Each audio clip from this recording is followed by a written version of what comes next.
Hi guys! Welcome to Quarantine Journal ng Makulit na Guro, where we talk about anything and everything under the sun. Today is January 28, 2024. It's Sunday. It's kind of cloudy, but it's a fun day. Yesterday, I had a very big craving for fried chicken. So, ayan. Ayaw nating magpa-deliver at ayaw rin nating lumabas, kaya gumawa na lang tayo. May chicken naman tayo sa pantry. Tapos, gumawa tayo ng sarili nating gravy at sarili nating coleslaw. Sayang, no? Wala tayong patata. Sana nakagawa tayo ng mashed potato para kompleto na siya. KFC style lunch. Okay.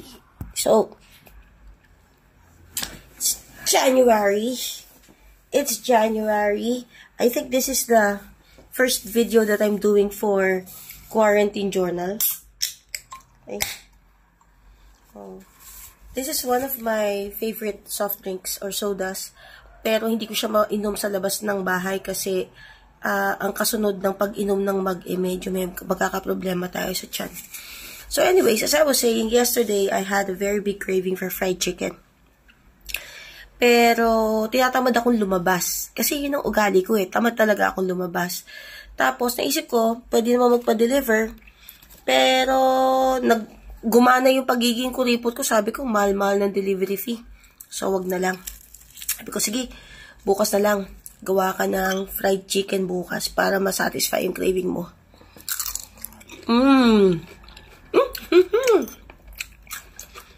Nakachempo tayo ng masarap na gravy ngayon. Okay.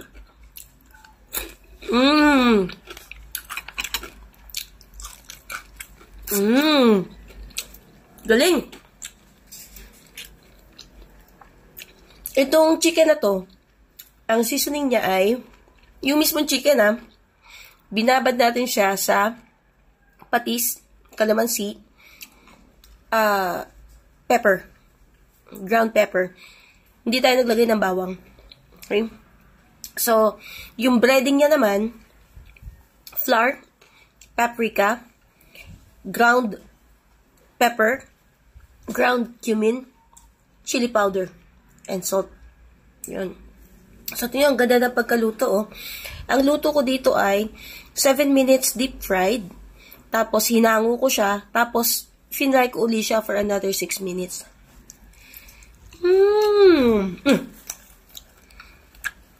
Juicy.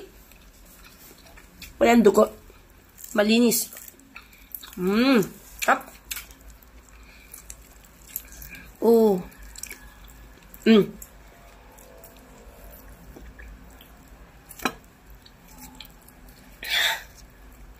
Perfect. Perfectly fried. So, eto suggestion ko sa inyo. Pag magpiprito kayo ng manok na breaded, talagang lubog na lubog siya dapat sa mantika. Tapos, 7 minutes.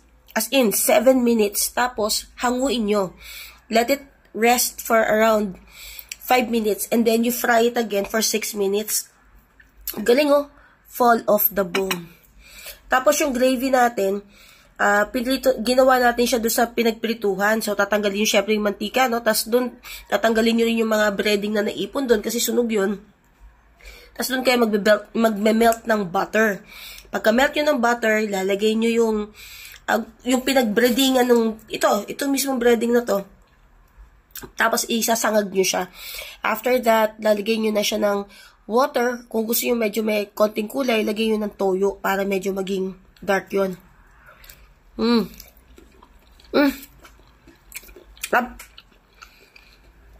Tapos makakatulong din kung lalagyan nyo ng isang chicken cube. Kasi sa totoo lang, hindi ako mahilig gumamit ng mga magic sarap. Ang ginagamit ko lang talaga na seasoning category, chicken cube, nor chicken cube, nor na pork, nor na beef cube. Yun lang. Pero yung mga magic sarap, mga ibang klaseng seasoning, hindi ko ginagamit yan. Kasi, ewan ko, hindi ko gusto eh. Hindi nga rin ako gumagamit ng vetchin. Talagang gusto ko kasi yung tunay na umami ng pagkain yung lumabas.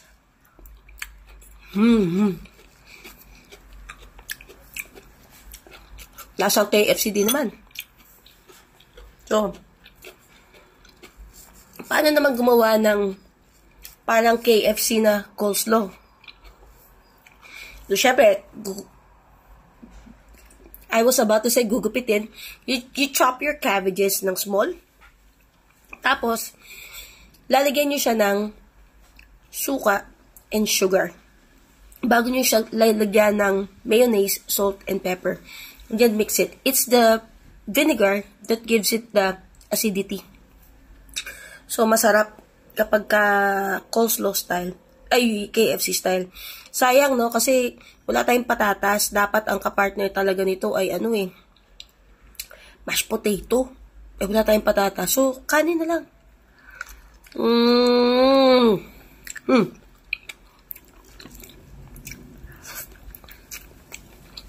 I'm proud of my chef kasi maayos ang pagkakaluto ko ng chicken. Hindi kasi palagi na maayos ang luto ko ng chicken eh. Minsan napapalpak din. This one, chicken skin.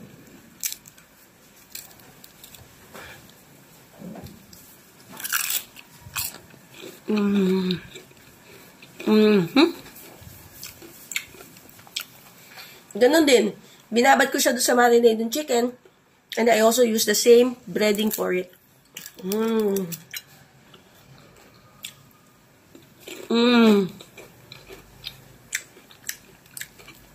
I guess meron magsasabi na yung cholesterol mo or what. Pero, alam mo sa totoo lang, I'm already 52 years old. Wala pa akong maintenance meds. So, yung sakit ko nung bata ko, sa tiyan ko, yun pa rin ang sakit ko hanggang ngayon. Parang madali siyang bumigay. Kaya lagi ako maingat sa pagkain na kinakain ko. Kung tingin nyo high cholesterol to, okay lang yan kasi hindi naman to laging ganito kinakain ko. Kaya nga hindi rin ako mahilig sa mga Jollibee tsaka sa McDo eh. Kasi alam ko na hindi siya good for me. For me. Okay? Kumbaga, kung hindi naman lagi, everything in moderation, okay yan. Kasi kahit si Eddie Garcia, yun ang sinabi niya. Everything in moderation is just fine.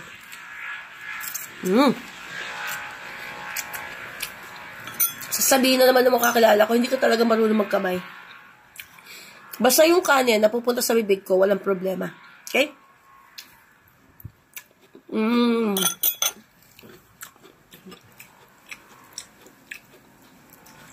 So, siguro meron magre-react. Di ba mag-isa ka lang? Ba't ang dami-dami mong niluto? Pwede may painit, di ba?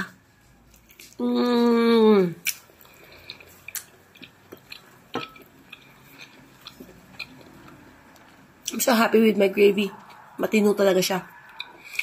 Okay. Bakit marami ako niluluto? Kasi hanggang mamayang gabi ko na siya kakainin. Naniniwala kasi ako na kailangan mong gamitin ang resources mo ng tama. So, kung magluluto ka ngayon, magluluto ka mamayang gabi, tapos pareho lang rin may lulutuin mo, para kang joke time. So, dahil mag-isa lang naman ako, I don't need to think about, like, maglareklamo ba yung kasama ko na pinainit yung pagkain. Okay na sa akin yun, once na lang ako magluluto. And besides, ang chicken kasi, kahit galing sa ref, kaya kong kainin. Tulad ng pizza, kaya ko rin kainin. Spaghetti, kaya ko rin kainin yan, galing sa ref. Wag lang frozen. So, the point is, kung para sa akin lang, kung makakatipid ka ng panahon at resources mo, magluto ka ng once lang sa isang araw. Mag-isa ka lang naman. Magrereklamo ka ba sa sarili mo na hindi mainit yung pagkain mo? Ba?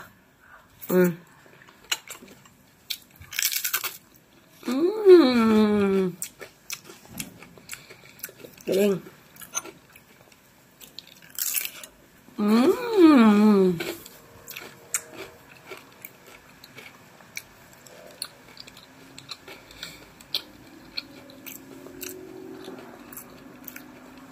Tatandaan ko, may nagtanong sa akin, sabi niya, hindi ka ba nalulungkot na mag-isa ka lang? Hindi ka ba nababother na wala kang kasama? Sabi ko, kasama naman ako yung mga aso ko. Niya, hindi, tao, wala kang kausap. Seriously, kahit nung bata ako, lagi na ako mag-isa. Actually, napapagalitan ako dati kasi hindi ako nag-socialize. Kapag halimbawa, dumalato yung mga kapatid ko, bibisita sa nanay at tatay ko, nakakulong lang ako sa kwarto. Kakatukin ako ng nanay ko, sabi niya, lumabas ka naman dito, may bisita. Lumalabas naman ako, saglit lang, tapos papasok ulit ako sa loob. Kasi, hindi talaga ako miling makapag-socialize. Kumbaga, sa school, kasi trabaho yun eh, you really have to talk to people. Pag nasa labas ka, you have to talk to people. Pero pag wala ka na sa work, wala ka na sa labas, ako, gusto talaga mag-isa. So, sino kausap ko? Eh, di wala. Yun naman sa lahat ng pagkakataon. Kailangan meron kang kausap. Pag nasa school ako, ang dami ko nang kausap. Makukulit na bata. Makukulit na magulang. Makukulit na co-teachers. Kapag weekend, gusto ko magpahinga naman ako. Ayoko naman na meron akong ina-address na issue. Kasi imagine, Monday to Friday, you have to address the issues of the kids. You have to address the issues of the parents. You have to address the issues of the school. You have to address issues of your co-teachers. So, pag weekend, pahinga naman. Intindi mo naman sarili mo. Pag naman yung weekend na nagtatrabaho ka pa rin. Ako nasasabi ko yan kasi alam ko na kaya kong tapusin yung trabaho ko within the week. Kahit mag-extend ako ng oras, okay lang sa akin. Importante, weekend, wala na akong gagawin. Importante, pag uwi ko ng bahay, wala na akong aasikusin kundi sarili ko tsaka aso ko.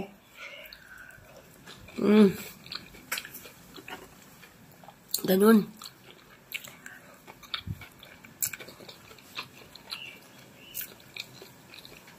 Kasi, may mga tao na okay lang sa kanila magtrabaho sa bahay. Hindi nila gagawin yung trabaho during office hours. Tapos pagdating sa bahay sa kanila pupuyatin. Eh, alam naman na natin, di ba? Magkakaiba talaga ang tao. Magkakaiba yung work habits natin. Yung iba, gusto nila, kahit abutin na sila ng alas 9 sa school, matapos lang nila ng maaga. Ako hindi. Parang tatapusin ko siya kapag gusto ko na siyang tapusin. Basta within the deadline. Kasi, hindi lang naman kasi isa ang task ng public school teacher. Maraming iba ipinapagawa. Kaya, minsan, nag-overlap yung mga yun. For example, teacher ako. Pero discipline officer ako. So, ito mga nagdaang araw, instead na makapag-focus ako sa paggagawa ng grades, I have to deal with parents na pupunta sa school kasi may problema yung anak nila. I have to talk to a lot of parents na hindi nagpapakita yung mga anak nila ng buong quarter bago bigla sabihin gusto ko pa po mag-aral.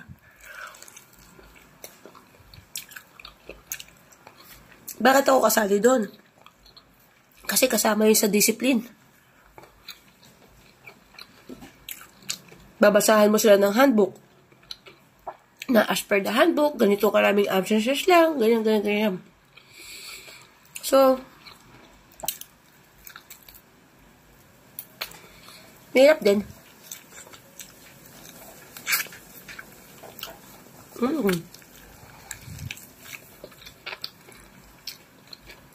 Magagalit na naman yung pusa sa akin. Kasi wala na namang natira.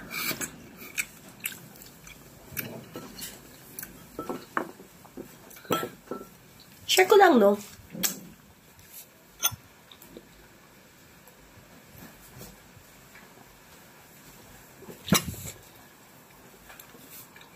There was this one time, nag-post ako ng video na kumakain ako ng nagko-Korean dinner ako. E nung time na yon, Hindi pa ako familiar doon sa idea ng mukbang. Sabi nung isang nag-comment, mukbang ka. Sabi ko, what's mukbang? Akala ko minumura ako. So, nung niresearch ko siya, yun pala yun, kakain ka sa harap ng camera. Tapos, pwede ka magsalita, pwedeng hindi ka magsalita. And that's it. Sabi ko, kaya kong gawin yun ah.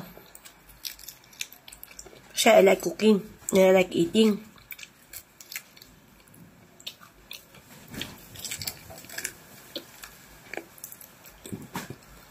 So, nangyari na yung pandemic. Nag-umpisa na akong mag-video-video. Pinag-isipan ko yon na magmumukbang ba ako. Kaya lang, ang problema ko, mabilis ako mabusog. Tignan mo, this video has been running for 16 minutes now. 16 minutes pa lang busog na ako. Isang chicken leg pa lang. Busog na ako. Paano ako magmumukbang? Di ba?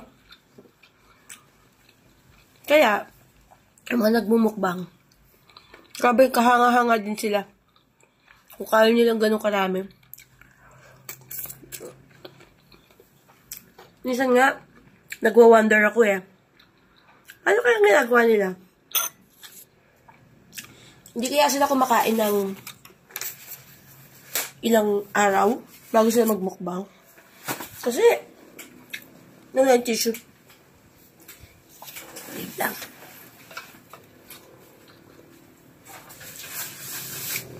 Yan. Tumulo kasi yung gravy. So, yun, iniisip ko, paano kaya nag-survive itong mga nagmumukbang na ito?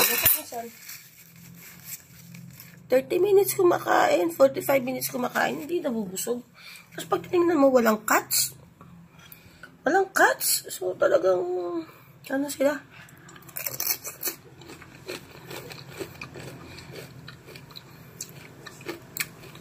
ASMR. Anyways, na-realize ko, hindi ako pwede sa mukbang. Kasi madali ako mabusog. Yung ginawa ko na lang, simula nung nag-pandemic, halo-halo. Minsan nagkukuk. Minsan words of wisdom. Tapos itong, lumipat ako sa Shelito. Tungkol sa Shelito, sa gardening, sa aso. Pero hindi na mawala talaga cooking.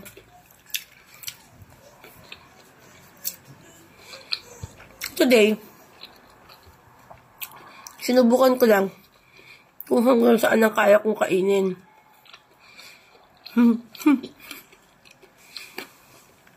Nakita nyo, di ba? Meron tayong isang leg, isang thigh, 2 wings, isang drumette, at saka 4 na chicken skin. Isang drumstick pa lang, busog na ako. Isang drumstick, isang chicken skin pa lang, busog na ako. Siguro dapat hindi ako nagkanin.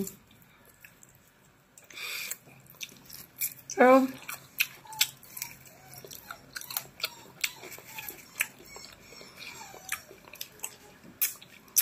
medyo umiiyak yung papi.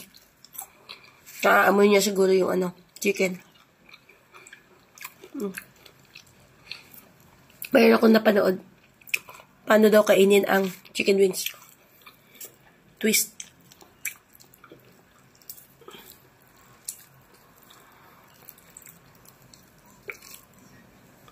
Ganda ng luto. Full of the bone. Isa. I'm so proud of my chicken today. Oh my God. Ang ganda na. Promise. 7 minutes in deep frying. 5 minutes rest. 6 minutes na deep fry. Perfect. Oh? Boneless na siya. Boneless wings.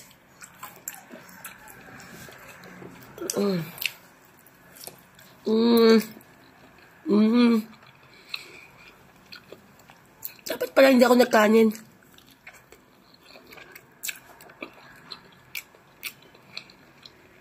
Para makarami ako ng chicken. Anyways, 20 minutes na. Parang wala pa rin sa yung mga sinasabi ko.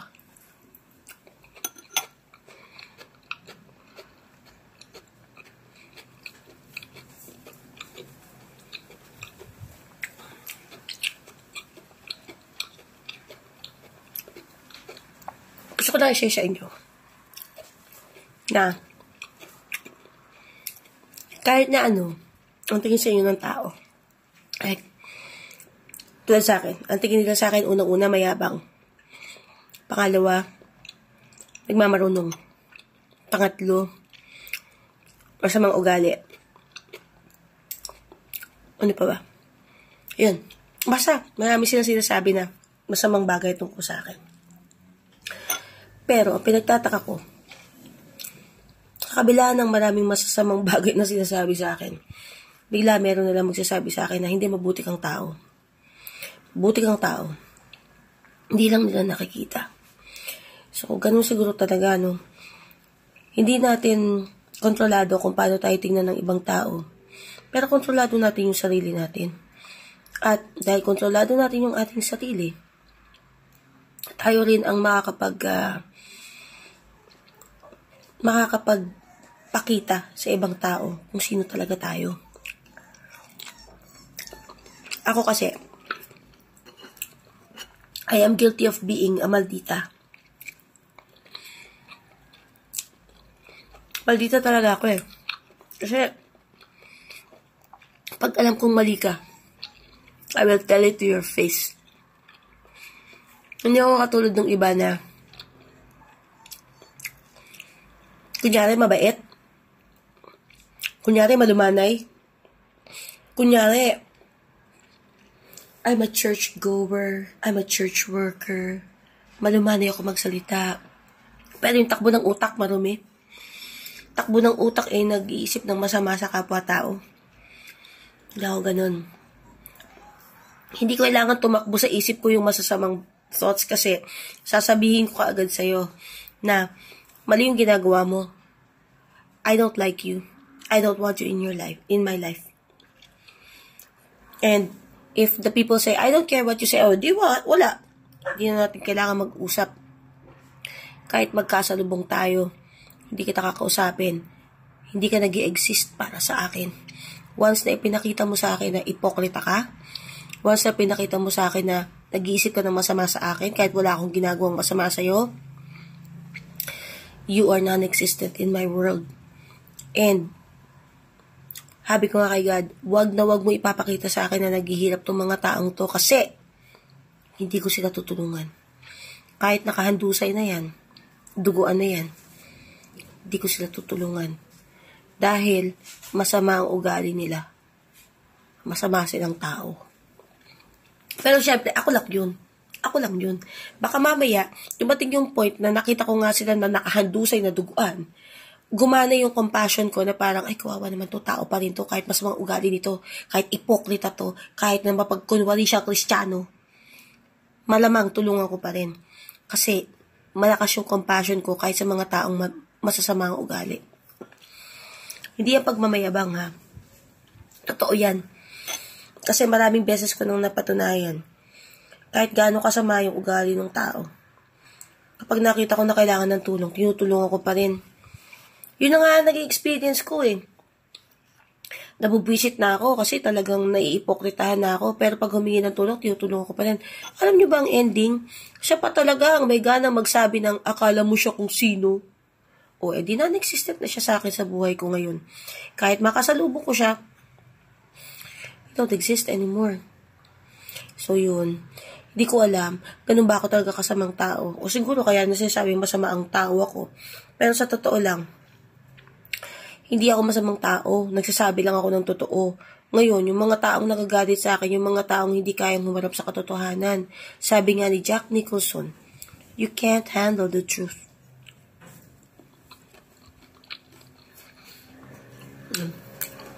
Diba?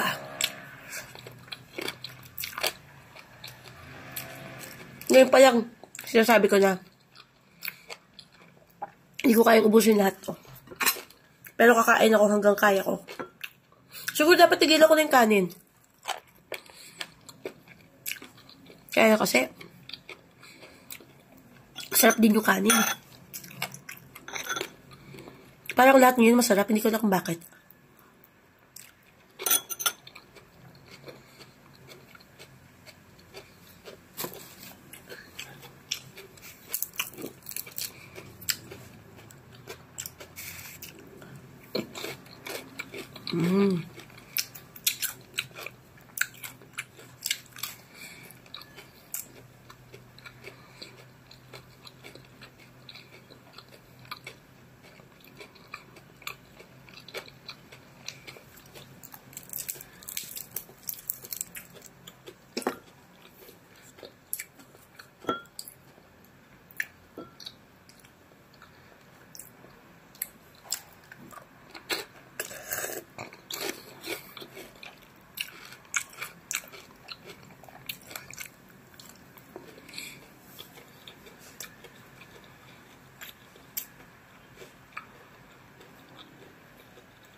Nag-iisip pa ako ng topic na pwede natin pag-usapan.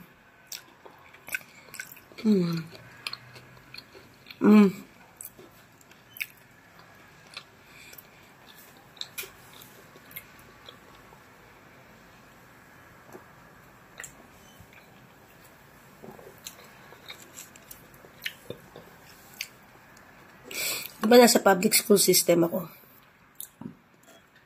Sa public school system, bago ka ma-promote, kailangan mag-aral ka muna. Wala yung merit na magaling ka. Wala yung merit na matagal ka na naglilingkod. Na pinag-uusapan, may pinag-aralan ka ba? So ako, tamad talaga ako mag-aral. Ever since, kahit nung college, nung grade school nga, napagalitan ako eh. Aligagaraw ako mag-aral. Kung nag-aral daw ako, sana raw ako yung valedictorian. Pero ang tanong, gusto ko ba maging valedictorian? Nung high school ako, ang section ko, section 4, section 3, section 4, section 3. Kaya ko naman daw mag-section 1. Pero ba't hindi ako nasa-section 1? Aanin ko naman yun. Nung nagkuleyo, hindi rin ako nag-strive for honors. So ngayon, itrabaho na ako sa public school. Hindi ka pwedeng ma-promote nang hindi ka nag-aaral. Simula nung pumasok ako sa senior high, ay teacher 3 na ako. Ang nababago lang yung steps. Pinipilit nila ako mag-aral. Pero tatamad na nga ako kasi I'm already 52 years old. Sabi nila, para pag nag-retire ka, malaki ang retirement mo. Okay. Pero tamad na nga kasi ako mag-aral. Tapos, meron mga nagko-comment, tingnan mo si ano nga, wala namang utak, taas na sweldo, etong posisyon niya, hindi naman siya nagtatrabaho. Para sa akin lang to Kailangan niya mag-aral dahil pag hindi siya nag-aral, wala siyang kapupulutan. May sipag siyang mag-aral kasi kailangan niyang mag-aral. Dahil pag hindi siya nag-aral, mananatili siyang nandun sa baba. Ako naman, hindi ako sinisipag mag-aral kasi para sa akin, aanin ko ba yan pag namatay ako? Pag umakyat ba ako sa langit, tatanong ba ako ni Diyos, ni God, nag-aral ka ba? Naging master teacher ka ba? Tingin ko kung itatanong sa akin ni God, naging mabait ka ba? Or siguro hindi yan ako tatanungin kasi God knows everything. Hinihintay ko na lang pag namatay ako, sasabihin niya sa akin, well done my good and faithful servant. Because I did what I should have done in my life. Ginawa niya akong teacher. Naging mabuting teacher ba ako? I think I am a good teacher. Kasi nagtuturo ako. Sinatsaga ko yung mga bata. Kahit one-on-one, tsatsagain ko yan. Hindi ako katulad ng iba na ang taas-taas ng sweldo pero hindi nagtuturo. Hindi ako katulad ng iba na porky chain nasa posisyon. Kukunin niya lahat ng magagandang load, tapos iiwan niya yung mga putal-putal sa mga nasasakupan niya. At hindi rin ako katulad ng ibang tao na hayok na magkaroon ng posisyon kahit na alam niya sa sarili niya na wala siyang alam. Yung sabihin na natin na nagpupursige siya, nagtsatsaga siya, pero yung hayok na hayok siya sa posisyon kasi gusto niya magkaroon lang ng authority kahit na alam niya na hindi naman siya magaling. Alam mo yun?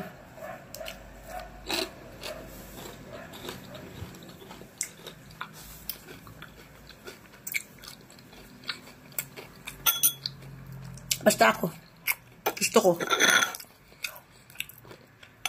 simpang na buhay.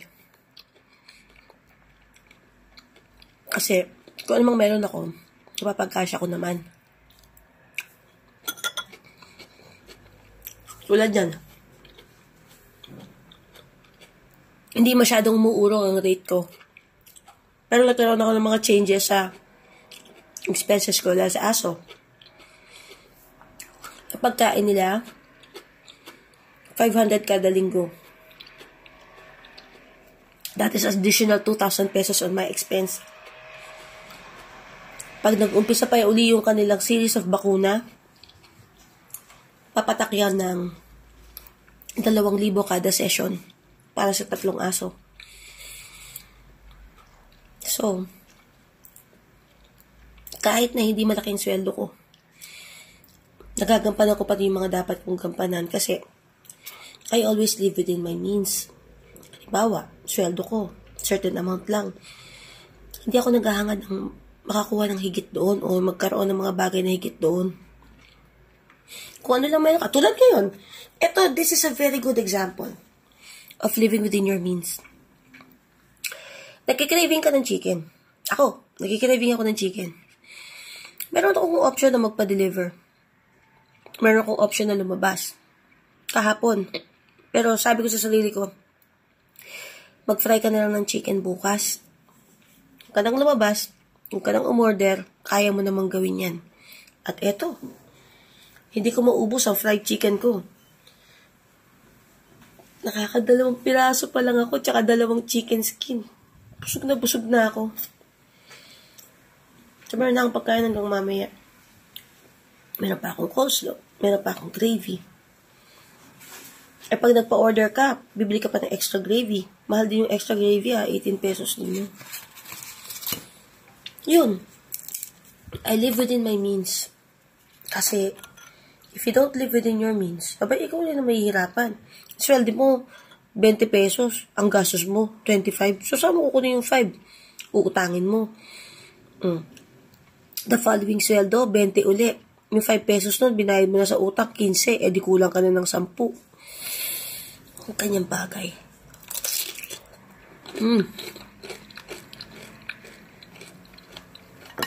Pag di mo afford, pagpaliban mo. Pag meron ka ng extra, pag afford mo na, saka mo i-enjoy. Diyan ako magaling eh. Delayed gratification. Huwag na muna ngayon. Bukas na lang. Huwag na muna ngayon. Sa sweldo na lang. Kasi pag hindi mo tinuruan ang sarili mo ng delayed gratification, malulubog ka sa utang.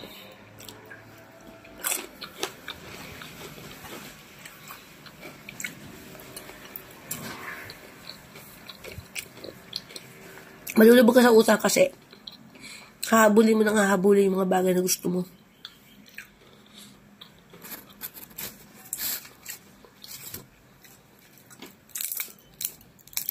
Jackpot tayo sa chicken skin na to. Matino ang pagkaluto. Ang saya-saya.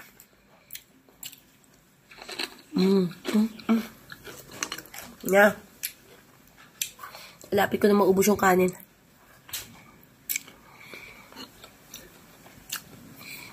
Pero hindi ko yung ipipilit. Kung ano lang nung kaya ng tiyan ko. Kasi masama yun eh. Hindi mo na kaya, kain ka pa ng kain. Bad yun. .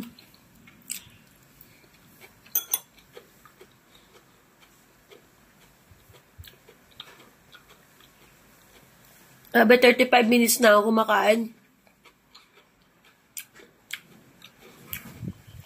It's not natural. I can finish my lunch in 15 to 20 minutes. So, overdue na ako ng 15 minutes. Kasi daldal ng daldal eh. Yan sinasabi ng nanay ko eh. Pag kumakain, huwag daldal ng daldal. Focus on eating.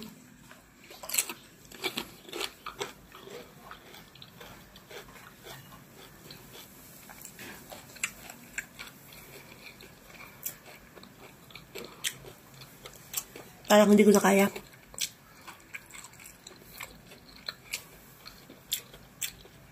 Kailangan ko nang tumigil.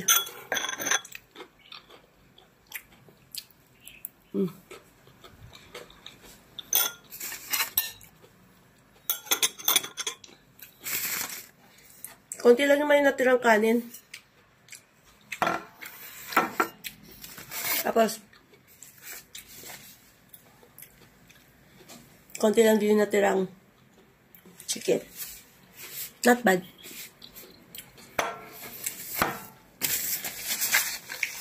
Medyo nag-focus tayo sa chicken wings. Okay, mag-alala. Hindi masasayang tong kanin na to kasi bibigyan natin ito sa puppies. Nihalo na sa dog food. Para matuwa naman sila. So anyways, guys, tinry ko na lang naman magmukbang. Obviously, hindi ko kaya. Kaya ko lang kumain ng normal. So, ganun talaga.